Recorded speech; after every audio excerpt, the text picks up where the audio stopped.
नरचरला पाय रिथे भैया अभी नरचरला पाय थे ही रिथे कि बाकी योनि में भैया नाक कान खाए पर तो रिथे लेकिन भैया ऐसे राम कथा में आए बड़े राम कथा में जाए बड़े राम लग जाए बड़े भैया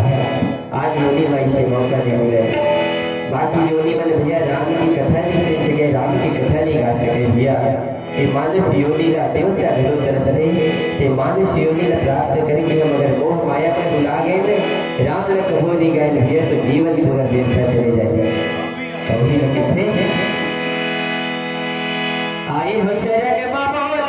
ले